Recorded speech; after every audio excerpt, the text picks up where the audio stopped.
Do we have any requests for bill introductions? Seeing none, then.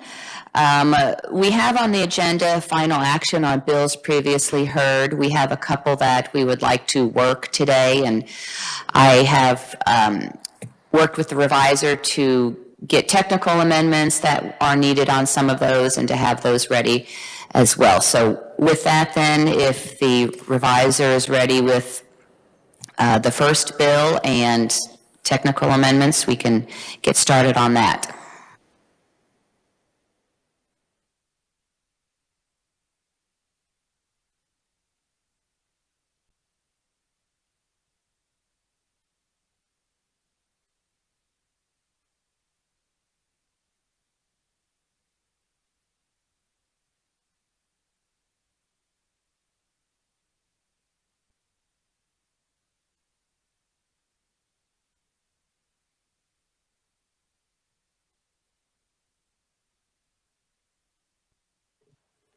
Committee, we are going to first work House Bill 2075. If we could have a short reminder from the reviser about the process to get that to a position for final action today, and a little bit about the contents of House Bill 2075 relating to adoption and venue for the adoption. Committee, I'll go ahead and remind the committee we heard this bill earlier this week. It was Representative Humphreys testified in support, and we have just a technical amendment changing the date since this was a carryover bill from last session. So you'll see the amendment in front of you. Yes, Senator Gossage. So my question is, will we be needing to do this every year? Is it going to be the 2021, the next year we have to do 2022? I'm just trying to understand. That's a good question. This is just while it's in the format of a bill. And then once it's enacted into law, it is not needing this technical amendment every year. Then I move that we pass this bill as, well, I forget how to say it. You move the amendment. I move the amendment. Okay. Yes, thank you. And we have a second. I'm second. And we have a second. So committee, any discussion on the amendment? Seeing none, then all those in favor of the amendment say aye. All those opposed, no.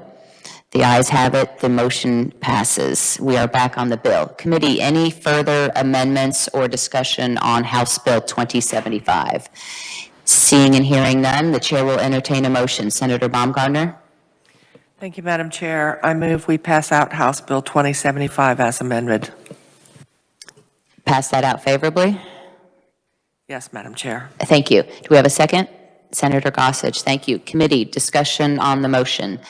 Seeing none, then we will vote on the motion to pass House Bill 2075 as amended. Pass it out favorably out of committee. All those in favor say aye. All those opposed, no. The ayes have it. The motion passes. I think that's a very important bill, and thank the committee for their work that to streamline the process of adoption and make it easier for families to adopt in the circumstances presented in House Bill 2075 as amended. With that, then, committee, we will turn to work Senate Bill 300. Senate Bill 300, we heard testimony from Senator Peterson yesterday regarding the RICO statute and identity theft. We also heard this was a needed response to the unemployment fraud that happened a lot during the years 2020 and 2021, and this would provide some tools for law enforcement to help with that situation in particular and others as well. So, committee, we have a technical amendment that has been passed out because this also is a carryover bill from the 2021 session.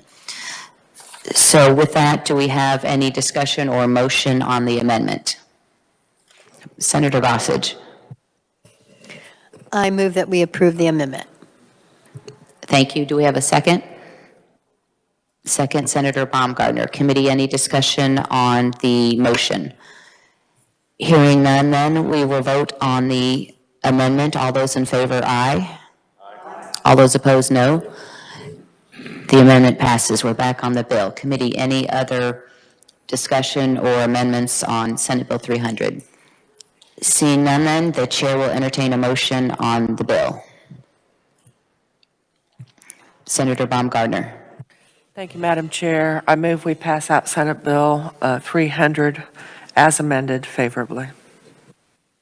Committee, is there a second? Senator Gossage. Committee, any discussion on the motion? Seeing none, then we will vote on the motion. All those in favor, aye. All those opposed, no.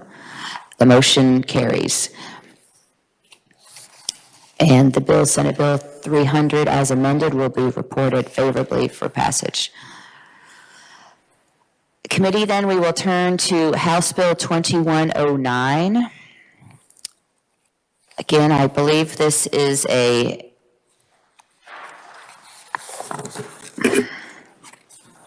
carryover bill from last session regarding the State Board of Indigence Defense Services and working on the membership of the board. I think we will probably need a brief bill brief from the reviser, since it has been some time since we heard the bill. And what you have before you, we have passed out a technical amendment because it's a carryover bill.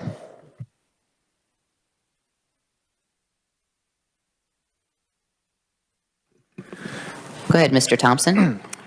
Thank you, Madam Chair, and good morning, committee. As the chairperson said, House Bill 2109 is the bill concerning the Board of Indigence Defense Services and their membership. You did, let's see, the bill passed the House in February of last year, 87 to 36. It was referred here, and you had a hearing on March 22nd of last year. And as the chair mentioned, it is a carryover bill, so there are a couple little cleanup changes that need to be made with the date there in line 13 and a typo in line 14 that we would appreciate you fixing at this time as well. So that's the technical amendment.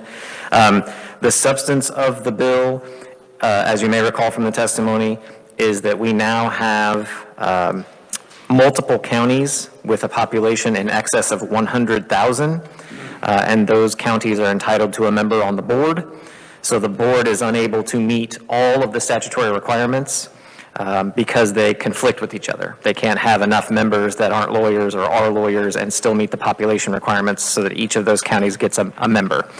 So the fix that they proposed was to change in line 32 and 33 the makeup of the board from 5 to 6 members that are lawyers and from 4 to 3 members who are not lawyers. So essentially you flip one to a lawyer position so you can get all 5 counties a lawyer on the board as required by subsection C2, but to do that you lose a public member under the proposal. So be happy to answer questions if you have them. Committee, are there questions for the reviser? Senator Gossage. Thank you, Madam Chair. I do have a question on this, and I guess it's that they have more counties that need membership. However, there were 9 before, there would still be 9. I'm not sure how that's increasing it. Having been a non-attorney on that board, I think it's important to have those folks on there to be able to, for the public to be able to understand. Sometimes you have to run it past people that are non-attorneys. So I'm not against this, I'm just saying it doesn't, the reasoning doesn't seem to match up with the result. Thank you. Mr. Reviser, are you able to answer for the committee whether the 9 members of the board, that is set in statute, correct? Is it 75-43-15C? Madam Chair, Jason Thompson again. So in this statute, KSA 22-4519, that's amended here in the bill, you'll see that it's 9 members. It's provided in line 11, and it's also provided again in line 23. So there are 9 members of the board, And then there are 3 requirements for those 9 members. 1, 2 members have to be from the 1st congressional district, one of those has to be a lawyer, and then at least 1 member from each other congressional district. So that's the first general requirement. Requirement 2 is that at least 1 member from each county in the state with a population in excess of 100,000, and they have to be a lawyer. But it can't be more than 5 members. So they bumped up against that because we now have 5 counties, Douglas being the newest, I believe, that have 100,000.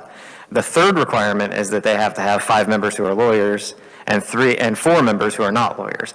And apparently they ran into an issue where they have too many lawyers that need to be on the board and not enough spots for those lawyers because they're limited to 5 by that provision in line 32, and they actually need to have 6, I think is how they explained it. So there were 2 policy options, and those, I believe, were discussed in the hearing. This was the simple one, to just switch the membership. Bump 1 to a lawyer position and take 1 public position away. So you keep 9 members. The obvious other policy choice would be to increase the membership. So you could go to 10 or 11, and you could maintain or increase, members of lawyer or non-lawyer. So this was the policy option that was presented to you. Thank you. Senator Gossage?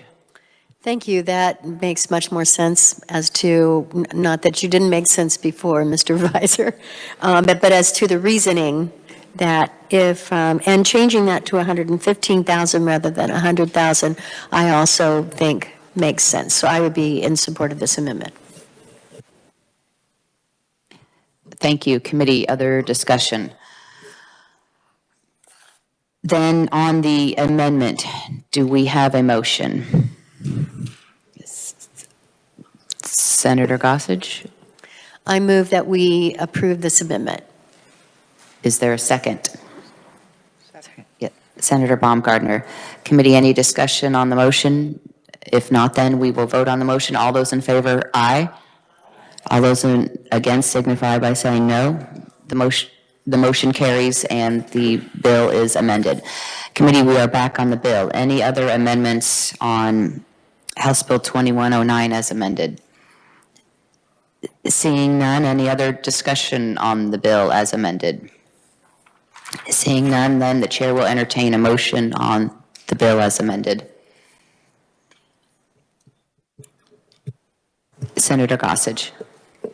Madam Chair, I move that we pass out Bill 2109 as amended favorably. Thank you. Do we have a second? Senator Baumgartner. Thank you. Committee, any discussion on the motion? Seeing none, then all those in favor of the motion signify by saying aye. Aye. All those opposed, no. The motion passes and the bill will be, as amended, will be reported favorably for passage out of committee. Committee, we don't have any other bills to work today for final action. Look for those next week. I will turn then again to any requests for bill introductions. I do have a bill to introduce. It is 22 RS 2803. It is brought to us by the Department of Corrections, and it is regarding Kansas Law Enforcement Training Center. Do we need a further brief description of the bill, Mr. Revisor? Thank you. The bill will be so introduced. Committee, any other work before the committee today? Seeing none, then we are adjourned. Thank you.